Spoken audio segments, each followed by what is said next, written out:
Chapter 3, The Second Step Towards Destruction. The days of dying with dignity and living with endurance passed one by one. When the school term ended, the two of us brought back our report cards. No one could tell that she was very smart. But once she concentrated on studying, her grades rose very quickly. At the end of the term, she tested to be second place in the grade. Comparatively, I was average, didn't even make it to the top 50. Grandma, Dad, and Mom were very happy and praised Mei Mei for being smart. But Mei Mei had an expression like she had just found her idol in the trash bin, and said, "How can this be? How can this be? Je is so smart, how can he not test higher than me?" I couldn't stand it, but I had to. It had to do with the man's honor. With my purple face, I blathered, "Of course I can, it's just that my stomach wasn't feeling well on the day of the test, so I didn't test well."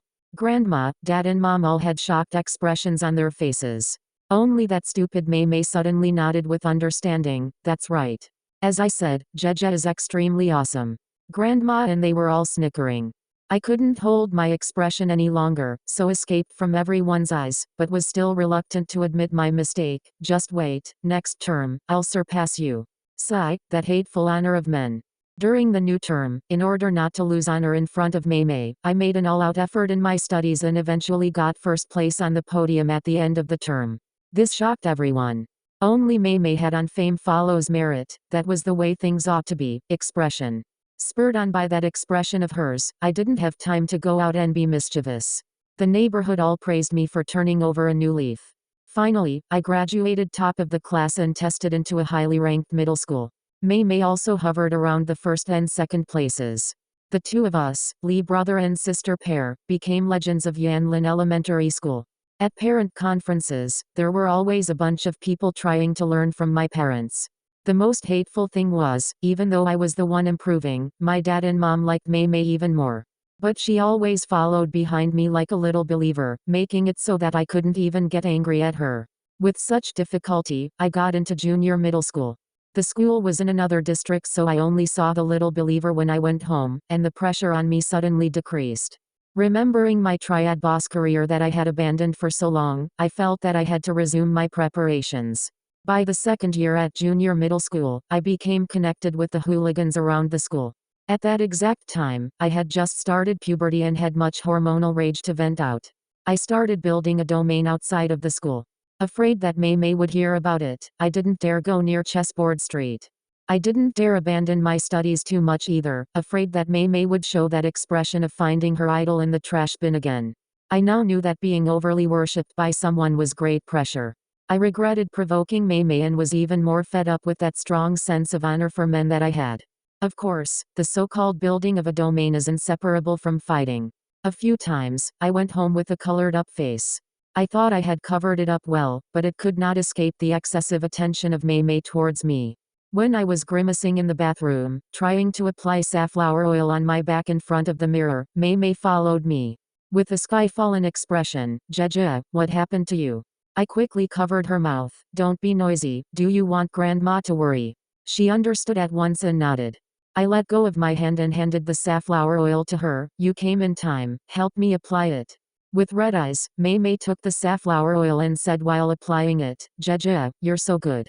You still remember to not worry Grandma even when you are injured. I'm too thoughtless." "Jeje, were you injured because you tried to stand up for a just cause?" I wanted to take advantage of that chance and tell her the truth and walk off the altar. But when I saw her red nose in the mirror, I could only make two ambiguous sounds. Sigh, that annoying honor of men. After that, I didn't fight anymore and broke it off with the hooligans. It wasn't just for the honor of men. There was another embarrassing reason. When Mei Mei's small hands rubbed on my back that day, I had a peculiar feeling in my lower abdomen. After that, I even had an erotic dream. The female lead was, unexpectedly, Mei Mei. For goodness sake. I was simply a beast. How could I have such thoughts towards my own younger sister? I wanted to become a bad person, not a beast. I didn't dare to fight anymore. She only helped me apply medication once and I had an erotic dream. If it happened again, it was hard to say that I wouldn't behave immorally.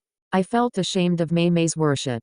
To make up for it, I tried my best to be a good older brother. And she followed me even closer, always thinking of me first for anything. It would have been fine if she thought of me only when there was something good to eat or something fun, but when she got her first period, she also came to find me. That day, Mom and Grandma were both homes, but she came, all flustered, to find me. She said while crying, "Jeje, did I get cancer? So much blood has come out of me." I hurriedly asked, "Where?" She pointed to her butt. I looked.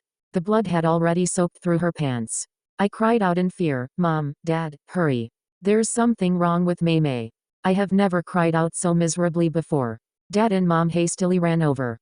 Grandma also followed. They also became panicked by Mei's crying and quickly asked what happened. I urgently told them, "Hurry and call an ambulance. Save Mei." But Mom, with a relaxed look, blamed herself. "I've been careless. Mei should have gotten to this age already." And then she leads Mei to the bathroom, beaming. Dad and Grandma also had looks of realization. Only I didn't understand and still asked Dad anxiously, "What is wrong with Mei? Don't take care of her just because she's not your biological child." Dad laughed and in a slightly mocking tone, "Stop panicking, son. Is your old father that kind of person? It's nothing. Mei has just grown up." Grown up? What kind of growing up is that scary? With blood coming out? Slowly, I remembered seeing in a science magazine that when a girl becomes 12 or 13 she would get her period, then would be able to have kids. Thinking about the fuss I made about nothing just then was truly embarrassing. At dinner time, Mei kept her head down with a red face. I looked at her body in puzzlement. She still looks like a child no matter how you look at it. I couldn't understand where she could hold a child. After that, Mei suddenly kept a bit of distance from me.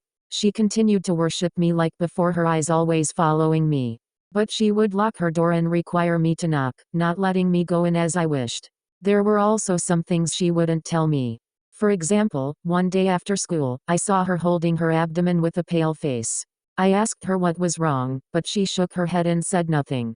She ducked into the bathroom and stayed there for a long time before coming out. And then she went into her bedroom, holding her abdomen, without paying any attention to me. With my stubborn temper, I had to understand. I went into the bathroom and investigated for a long time before finding clues in the wastebasket. This time, I didn't panic. After the last time's lesson, I quickly understood. That thing came for Mei. Why was Mei in so much pain?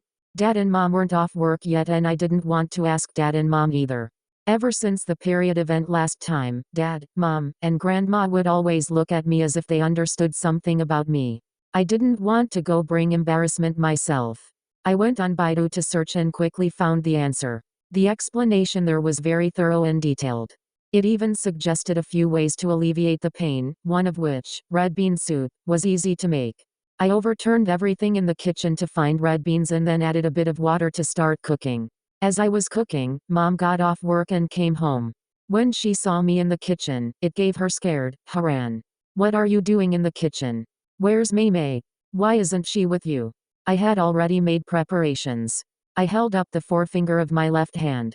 I had made a fake red scar with red dye on it. My finger is bleeding. I'm making red bean soup to enrich the blood. Mei is in her bedroom. Mom didn't believe me, but miraculously, she didn't question me more. She went to Mei's bedroom door, knocked, and then went in. After a while, she came out with a look of understanding something and entered the kitchen. She looked at the pot and said, "There's too little water, red bean soup should be cooked like this." Mom very carefully taught me how to make red bean soup, and then prepared dinner on the side. Every once in a while, she would look at me and smile. Her smiles made the hairs on my head sticking up. After the red bean soup was ready, I stammered and said, "I think I made too much. I'll go bring a bowl to Mei." Mom only smiled. Go ahead." I knocked on the door and Mei said weakly, "Come in." I went in and saw Mei curled up in her covers. I brought the red bean soup over. "Mei, drink this bowl of soup." I didn't know when Mom followed me over, "You have to drink this. This was personally made by Hao Ran. I've raised him for more than 10 years and haven't even drank a sip of tea poured by him yet."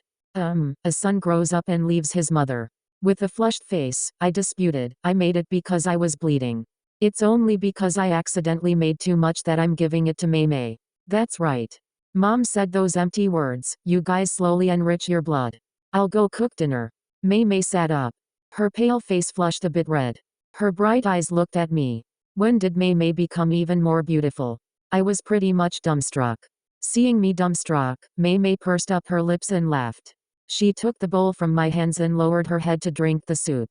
After she finished, she handed the bowl back to me and said in a soft voice, "Thank you, Jeje." Hearing this made my body go soft. After that time, I would get a small injury on a few days each month and require blood enrichment. And I would always accidentally make too much and give Mei Mei a bowl. Sometimes I couldn't even believe my excuse, but Dad and Mom did. My skills in making red bean soup became better day by day. Mei Mei would always happily drink the red bean soup and those eyes that looked at me became brighter and brighter. End of chapter 3.